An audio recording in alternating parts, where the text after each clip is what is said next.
All right, let's talk a little bit more about limits. I think a lot of you guys are having a hard time with that.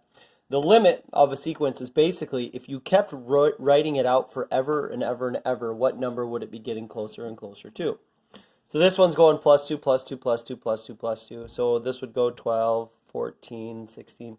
So is there an actual number that that sequence is getting closer to? The answer is no. So it doesn't converge. We say this thing diverges. And for all of you Mean Girls fans out there, you can yell out, the limit does not exist. So it doesn't have a limit. It's not getting closer to an actual number. How about for the next one? Here's the sequence, 1, negative 1, 1, negative 1. Well, is there one specific number that this thing is getting closer and closer to? And the answer is no. So this one also is a D and E. All right, for the last three, if you want to figure out what it's getting closer to, there's shortcuts, but if you're ever stuck, here's what you can do. You can just start to write out the sequence. Like the first term would be plugging a 1 and a 1 would be 3 over 2.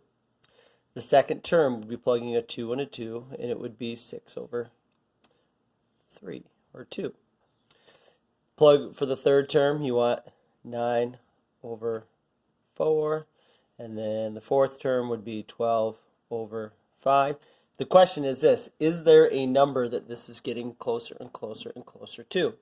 So this would be 1.5, 2, 2.25, 2.4. Looks like it's growing a little bit, but what are we getting closer to?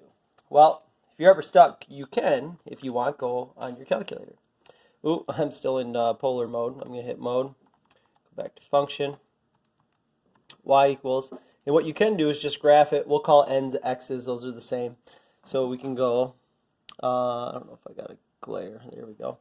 We'll go 3x divided by, and then in parentheses, x plus 1. And what you can do is just put it on a graph and see, is there a number that it's getting closer and closer to? So don't worry about the asymptote. So as the sequence is getting bigger, what's it getting closer to? Well, it's actually kind of hard to tell. So what you do is we can head over to the table. I'm going to hit second and graph. And so here are the numbers. Here's the third term, fourth term. And what you could do is you could just keep figuring out more and more and more terms of the sequence and figure out what number we're getting closer and closer and closer to. Looks to me like it's 2.9 or maybe 3, so that would be my guess. Another approach is just to find like the 1,000th term, meaning if we just found lots and lots and lots of terms, what would it be? So I'm going to go to table set, second Windows table set, and you can find the 1,000th term. Oops, 1,000th term, and we're super close to 3. Well, the answer is 3. And then what I gave you is just a reminder about first semester how we did this. What we noticed is that this is a power 1, and this is a power 1, and we called that a tie.